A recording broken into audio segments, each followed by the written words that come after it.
तो दोस्तों, आज जो कहानी आपको सुनाने जा रही हूँ उसे लिखा है मुंशी प्रेमचंद ने। और कहानी का नाम है सुहाग की साड़ी।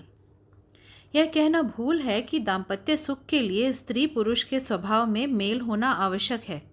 श्रीमती गौरा और श्रीमान कुंवर रतन सिंह में कोई बात न मिलती थी। गौरा उदार थी, रतन सिंह कौड़ी कौड़ी को दांतों से पकड़ते थे। वह हंसमुख थी, रतन सिंह चिंताशील थे। वह कुल मर्यादा पर जान देती थीं, रतन सिंह इसे आडंबर समझते थे।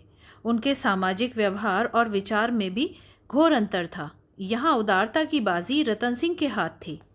गौरा को सहबोज से आपत्ति थी, विधवा विवाह से घृणा और अछूतों के प्रश्न से विरोध। रतन सिंह इन सभी व्यवस्थाओं के अनुमोदक थे। राजनैतिक विषयों में यह विभिन्नता और भी जटिल थी। गौरा वर्तमान स्थिति को अटल, अमर, अपरिहार्य समझती थी, इसलिए वह नरम गरम, कांग्रेस, स्वराज, होम रूल सभी से विरक्त थी। कहती थी, ये मुट्ठी भर पढ़े लिखे आदमी क्या बना लेंगे, चने कहीं भाड़ फोड़ सकते हैं। रतन सिंह पक्के आशावादी थे। राजनीतिक सभा की पहली पंक्ति में बैठने वाले, कर्म क्षेत्र में सबसे पहले कदम उठाने वाले, स्वदेश व्रतधारी और बहिष्कार के पूरे अनुयायी। इतनी विषमताओं पर भी उनका दाम्पत्य जीवन सुखमय था। कभी कभी उसमें मतभेद अवश्य हो जाता था, पर वे समीर के वे झोंके थे जो स्थिर जल को हल्की हल्की लहरों से आभूषित कर देते थे। वे प्रचंड झोंके नहीं जिन पर सागर विपल्लव क्षेत्र बन जाता है। थोड़ी सी सदिच्छा सारी विषमताओं और मतभेदों का प्रतिकार कर देती थी। विदेशी कपड़ों की होलियां जलाई जा रही थीं।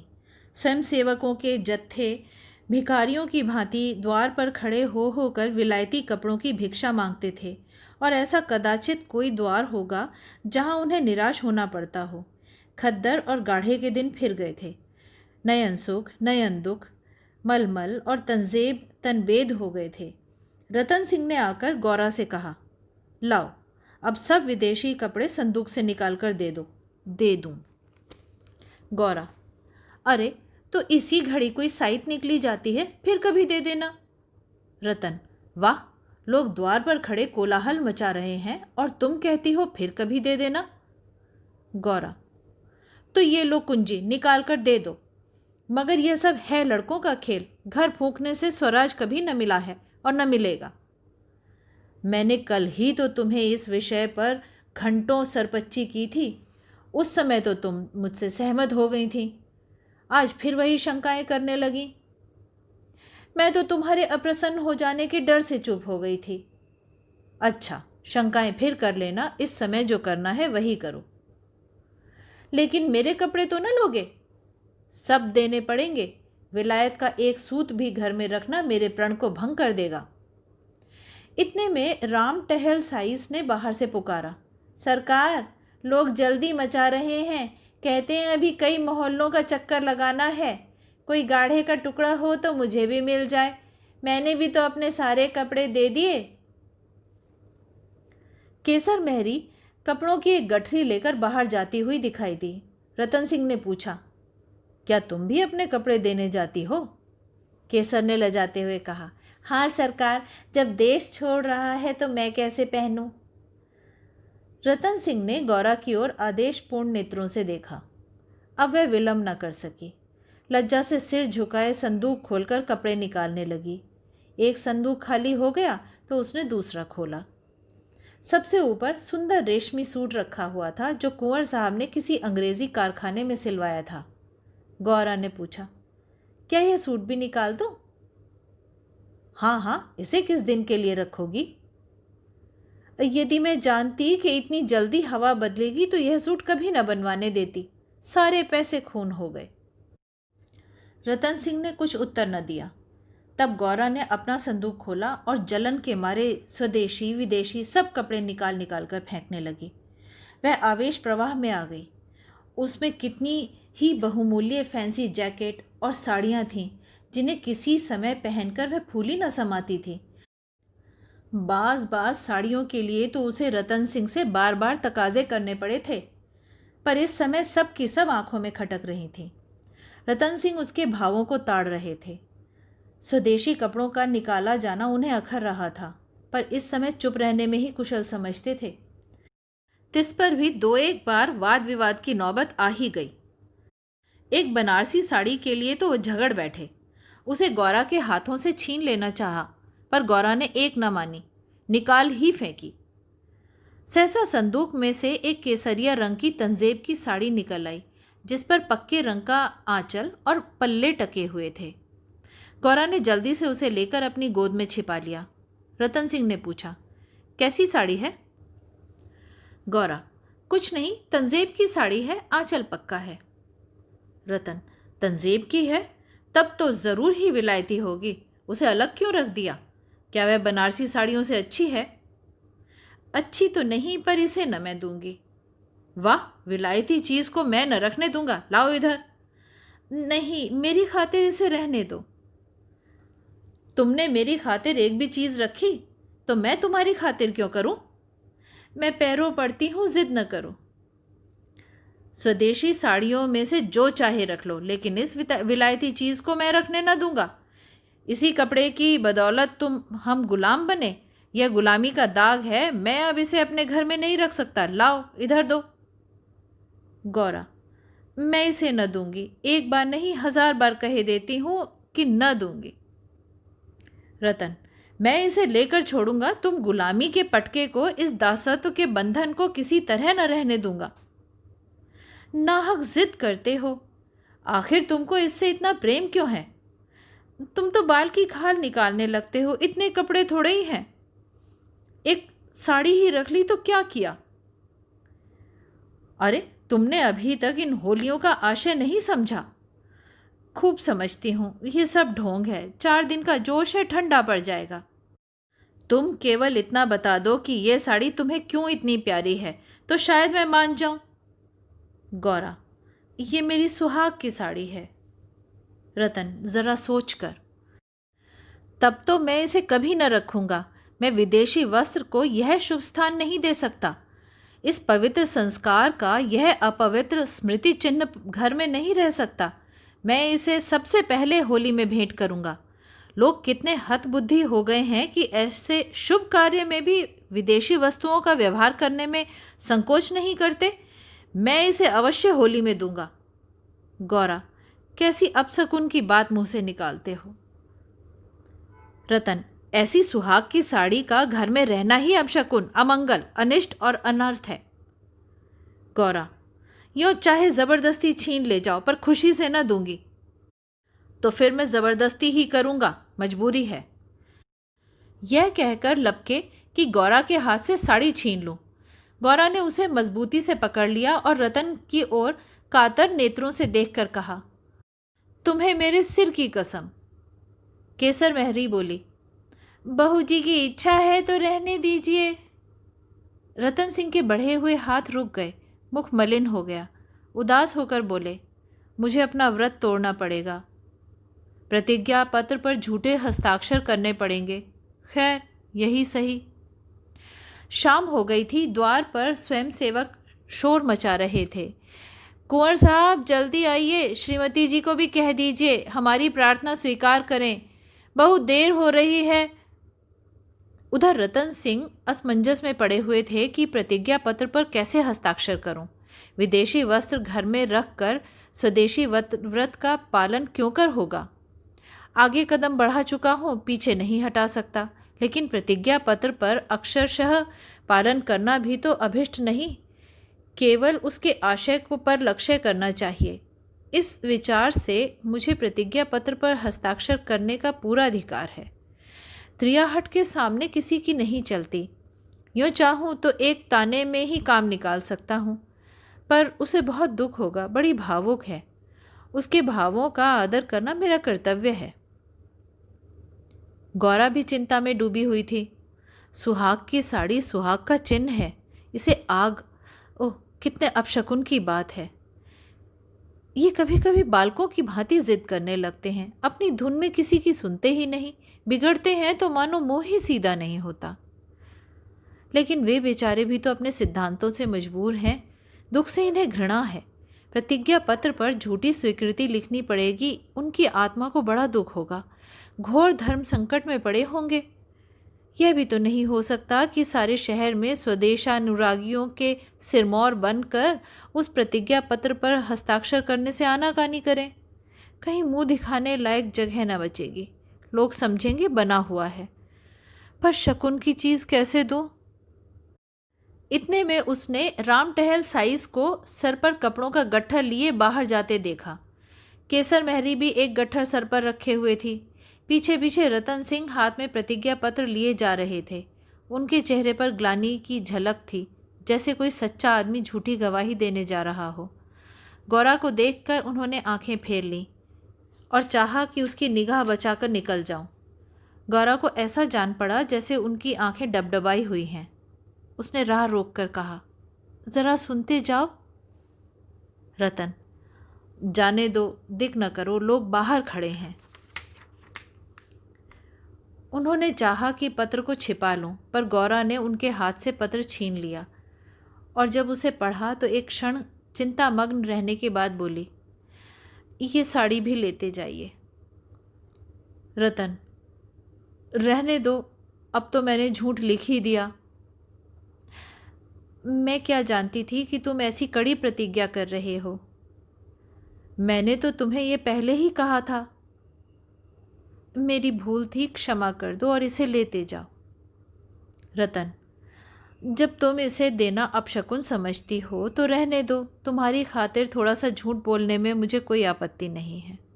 नहीं नहीं, लेते जाओ, अमंगल के भय से तुम्हारी आत्मा का हनन नहीं करना चाहती। यह कहकर उसने अपनी सुहाग की साड़ी उठाकर पति के हाथों में रख दी।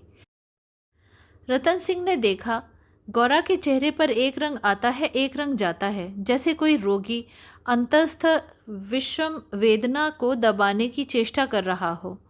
उन्हें अपनी अहृदयता पर लज्जा आई। हाँ, केवल अपने सिद्धांत की रक्षा के लिए, अपनी आत्मा के सम्मान के लिए मैं इस देवी के भावों का वध कर रहा हूँ। यह अत्याचार है। साड़ी गौरा को दे कर बोले, तुम इसे रख लो, मैं प्रतिज्ञा पत्र को फाड़े देता हूँ।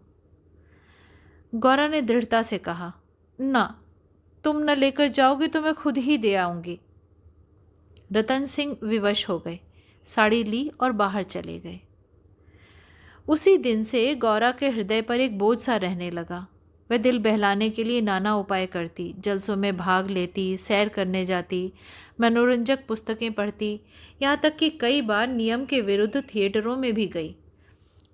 किसी प्रकार का अमंगल की कामना को शांत करना चाहती थी, पर यह आशंका एक मेघ मंडल की भांति उसके हृदय पर छाई रहती थी।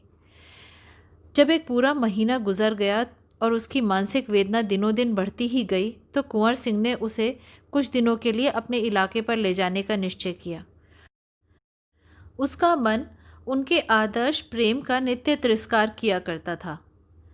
वह अक्सर देहातों में प्रचार का काम करने जाया करते थे, पर अब अपने गांवों से बाहर न जाते, या जाते तो संध्या तक लौट आते। उनकी एक दिन की देर, उनका साधारण सर दर्द और जुकाम उसे अव्यवस्थित कर देते थे। वह बहुधा बुरे स्वप्न देखा करती। किसी अनिष्ट के काल्पनिक अस्तित्व की छाया उसे अपने चारों ओर मंडराती प्रतीत होती थी। वह तो देहात में पड़ी हुई आशंकाओं की कठपुतली बनी हुई थी। इधर उसकी सुहाग की साड़ी स्वदेश प्रेम की वेदी पर भस्म होकर रिद्धि प्रदायनी विभूत बन गई थी। दूसरे महीने के अंत में रतन सिंह उसे लेकर लौट आए। गौरा को वापस आए 3-4 दिन हो चुके थे, पर असबाब को संभालने और नियत स्थान पर रखने में वह इतनी व्यस्त हो रही कि घर से बाहर ही न निकल सकी। कारण यह था कि केसर महरी उसके जाने के 2 ही दिन बाद छोड़कर चली गई थी और अभी उतनी चतुर महरी दूसरी न मिली थी। कुंवर साहब का साइस राम टहल भी छोड़कर चला गया था। बेचारे कोचवान को ही साइस का काम भी करना पड़ता था। संध्या का समय था। गौरा बरामदे में बैठी आकाश की ओर एकटक होकर ताक रही थी। चिंताग्रस्त प्राणियों का एकमात्र यही अवलंब है। सहसा रतन सिंह ने आकर कहा, चलो आज तुम्हें स्वदेशी बाजार की सैर करा लाएं। मेरा ही प्रस्ताव था, पर 4 दिन हो गए यहाँ आए हुए, उधर जाने का अवकाश ही न मिला। गौरा, मेरा तो कहीं जाने का जी नहीं चाहता, यहीं बैठकर कुछ बातें करो ना। रतन, नहीं, चलो कुछ देख आए, 1 घंटे में लौट आएंगे। अंत में गौरा राजी हो गई। उधर महीनों से बाहर न निकली थी। आज उसे चारों तरफ एक विचित्र शोभा दिखाई दी। बाजार कभी इतनी रौनक पर न था। वह स्वदेशी बाजार में पहुंची तो जुलाहों और कोरियों को अपनी अपनी दुकानें सजाए बैठे देखा। सहसा एक वृद्ध कोरी ने आकर रतन सिंह को सलाम किया। रतन सिंह चौंक कर बोले, राम टहल, तुम अब कहाँ हो? राम टहल का चेहरा श्री संपन्न था। उसके अंग अंग से आत्मसम्मान की आभा झलक रही थी। आंखों में गौरव ज्योति थी। रतन सिंह को कभी अनुमान न हुआ था कि अस्तबल साफ करने वाला बुढ़ा राम टहल इतना सौम्य, इतना भद्र पुरुष है। वह बोला, सरकार, अब तो अपना कारोबार करता हूँ। जब से आपकी गुलामी छोड़ी है तब से अपने काम पर लग गया। आप लोगों की निगाह हम गरीबों पर हो गई, हमारा भी गुजर हो रहा है। नहीं तो आप जानते ही हैं किस हालत में पड़े हुए थे। जात का कोरी हूँ पर पापी पेट के लिए चमार बन गया था।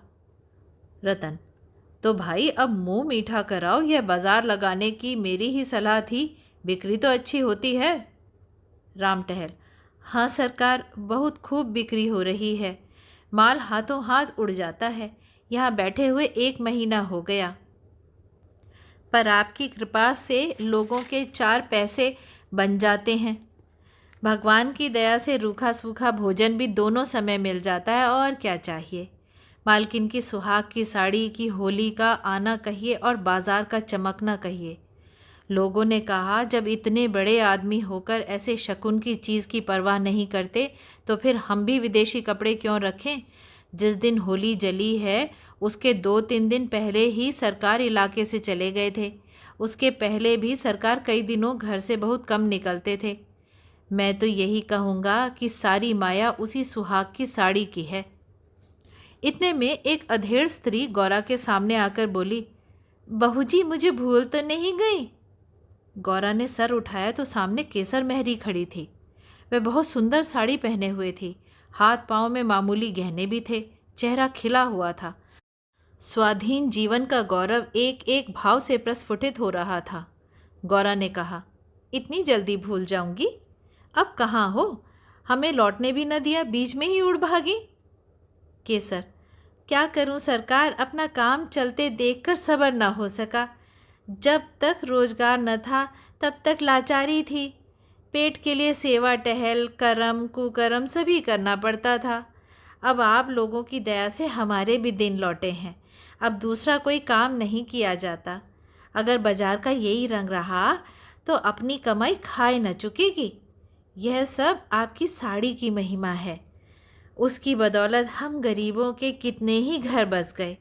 1 महीना पहले इन दुकानदारों में से किसी को रोटियों का ठिकाना न था। कोई साइज ही करता था, कोई तासे बजाता था, यहाँ तक कि कई आदमी मेहतर का काम करते थे। कितने ही भीख मांगते थे। अब तो सब अपने धंधे से लग गए हैं। सच पूछो तो तुम्हारी सुहाग की साड़ी ने हमें सुहागन बना दिया, नहीं तो हम तो सुहागन होते हुए भी विधवाएं थीं। सच कहती हूँ, सैकड़ों जबानों से नित्य यही दुआ निकलती है कि आपका सुहाग अमर रहे, जिसने हमारी जात को भी सुहाग का दान दे दिया।